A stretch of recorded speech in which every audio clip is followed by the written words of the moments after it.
Eh bien, bonsoir à tous. Ce soir, car il est tard, aujourd'hui la journée a été rude, j'attaque une semaine depuis hier, dans toute la Lorraine. Je me cantonne à la Lorraine.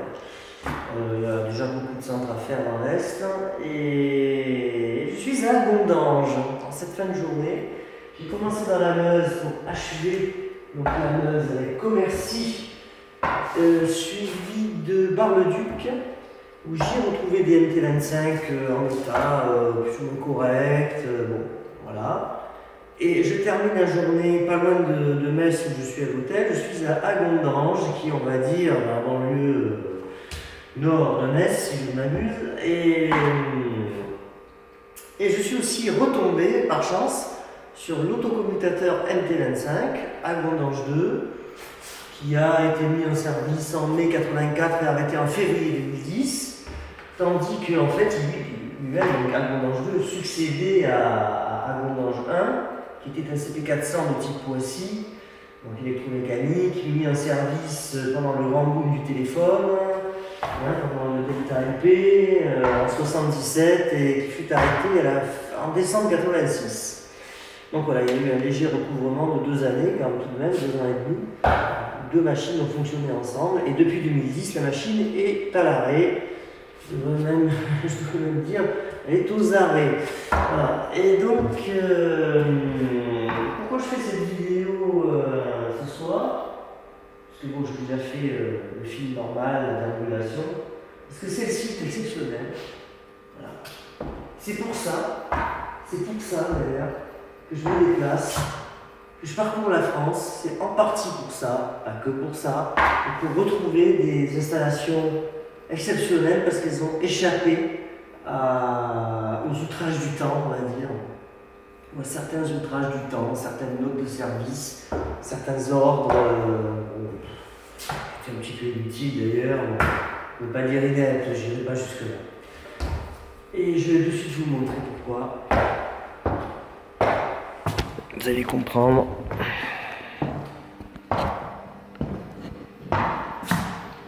Donc les 2 calculateurs A et B. Et à ma droite, les 2 dérouleurs de bande magnétique qui ont été démontés et réinstallés. Parce qu'avant ils étaient au centre. Démontés et réinstallés à droite.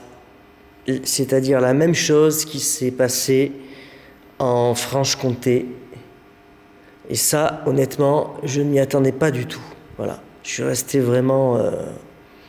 quoi? Pour ne pas dire autre chose.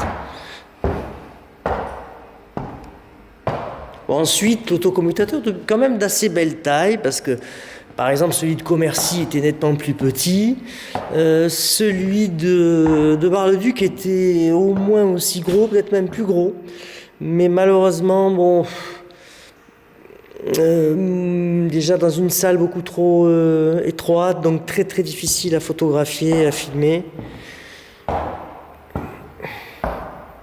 Après voilà, on fait encombrer aussi, squatter avec des installations qui n'ont rien à faire là.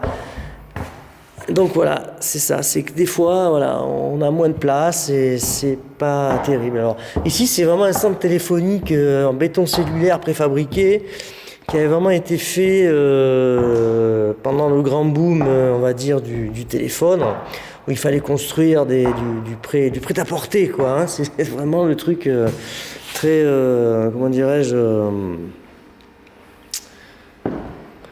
c'est pas du sur-mesure, quoi. C'est ce truc standardisé, voilà, à fond, quoi. Alors tiens, on va ouvrir, hein, parce qu'on va en profiter. Voilà, on va ouvrir les dérouleurs, voilà, un des 2 dérouleurs, là. Bon.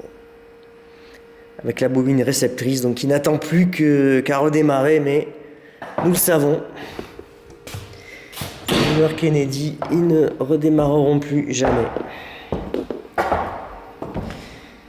Il en est ainsi.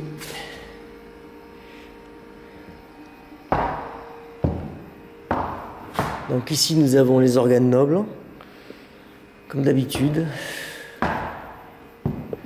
Horloge et les groupes temporel, etc. Enfin bon, le réseau de connexion. Donc ça, c'est la partie organe noble. Voilà. Donc là, la séparation est bien visible. Parce que des fois, c'est pas tout le temps le cas. Alors après, ça dépend de la construction, de la machine. Alors bon. Et ici, ce sont les unités de raccordement d'abonnés. Donc tout ça construit par, à l'époque, la Thomson CSF. Alors il a fait l'objet d'une extension ultérieure avec un CSN. Alors soyons clairs, je crois bien qu'il n'y a que lui qui tourne encore. Il est rattaché à un 10B3 du coin. Alors peut-être que c'est Saint-Avold, je ne sais pas, je ne connais pas les codes. Parce qu'il y a un 10B3 à Saint-Avold qu'on va essayer d'immortaliser cette semaine.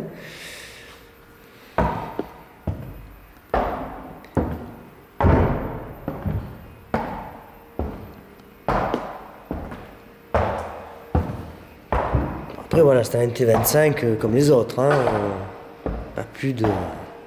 Disons que voilà, c'est ça la particularité d'avoir contourné l'ordre de retrait intervenu au début des années 2000, puisque pourquoi, donc je rappelle, pour les nouveaux, les quelques nouveaux qui arrivent parfois, pourquoi des dérouleurs standardisés à l'époque ? Pour pouvoir faire éventuellement en cas de plantage, les reprogrammations de machines, mais aussi faire l'extraction de la taxation, donc pour la facturation, notamment.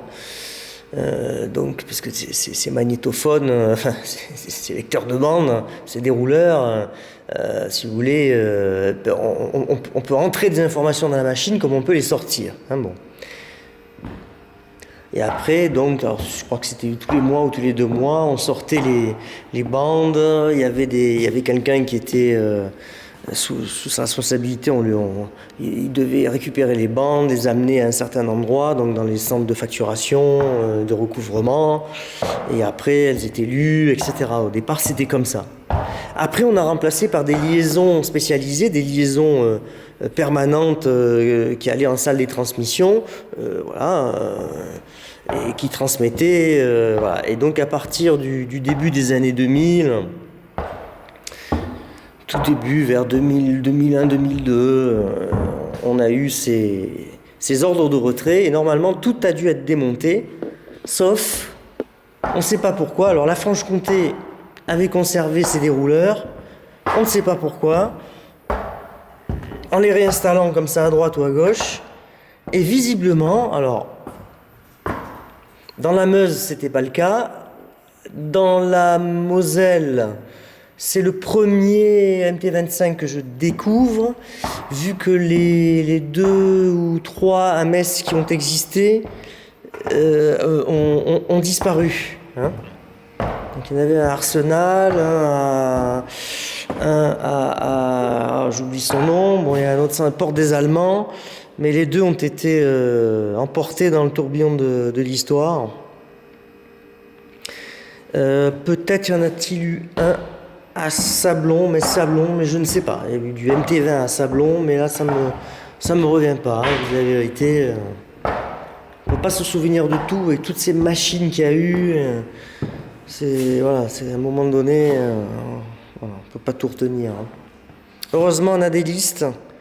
On fait des listes, on sauvegarde, on récupère des informations, des documents, on archive, voilà, je peux établir certains tableaux comparatifs, etc. Alors, évidemment, je vais là où je peux aller, c'est-à-dire là où on ne me met pas de blocage. Évidemment, donc moi maintenant, je cherche plus tellement à comment dirais-je, à rentrer dans des guéguerres et tout ça. S'il valide pas, ben moi je prends la région considérée, j'y vais pas, quoi. C'est très simple. Ça me fait moins de travail parce que, je veux dire, j'en suis à... dans pas longtemps, je vais toucher les 700 reportages quand même, hein, depuis avril 2021. Ça devient gros. J'ai encore des régions à ouvrir, Bon, d'autres qui ne seront jamais ouvertes à mon avis, bon, on sait pourquoi. Voilà. J'ai des régions à finir, donc je vais essayer de les terminer autant que faire se peut. Pourquoi? Parce que voilà, des fois on trouve des choses comme ça. Une installation un peu exceptionnelle, ça sort de l'ordinaire. Même si voilà, je vous parle ce soir, je suis fatigué parce que normalement j'aurais dû faire 2 centres, mais je ne sais pas pourquoi, je me suis dit dans l'après-midi, il faut que j'aille à Gondor, il faut que j'y aille. Et voilà, et bon, j'ai eu du pif, pour ce coup-ci. C'est comme ça, voilà. Parfois j'en ai moins.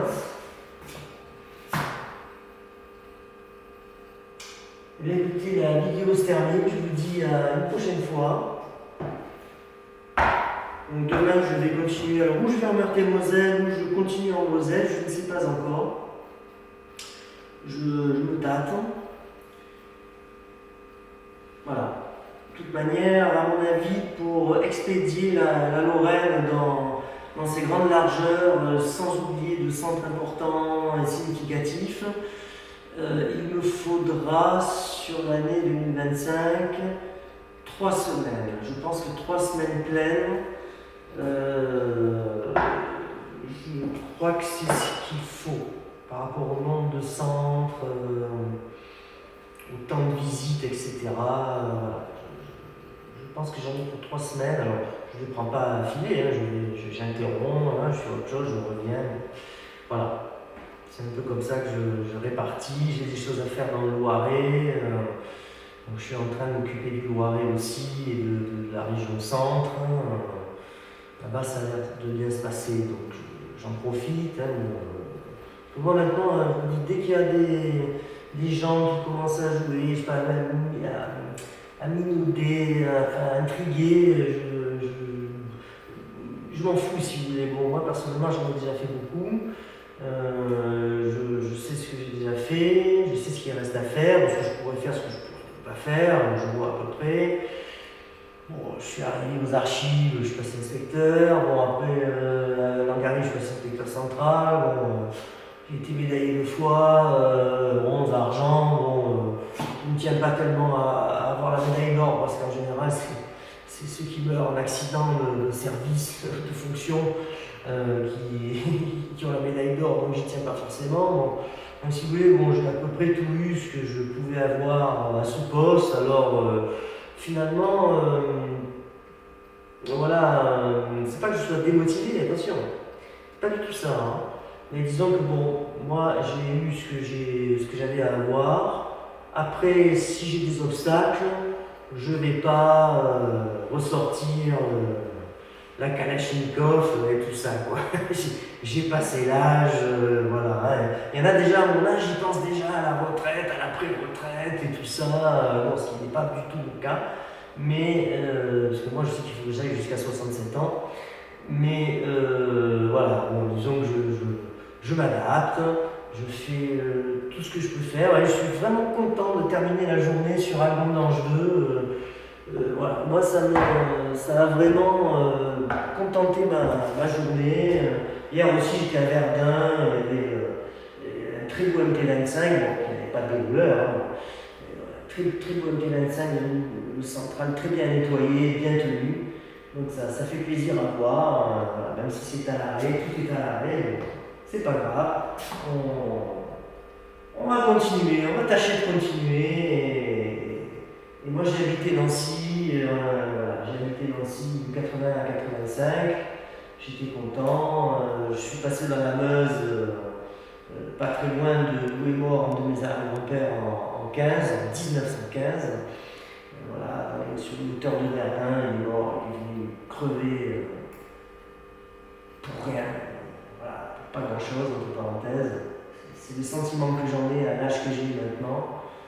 Bon, c'est comme ça, il pensait sauver la France, il pensait sauver que la France reste un grand pays, alors qu'on voit ce qu'il est devenu, bon, on n'en dira pas plus. Voilà, je vous dis à tantôt et bonne nuit, dormez au chaud.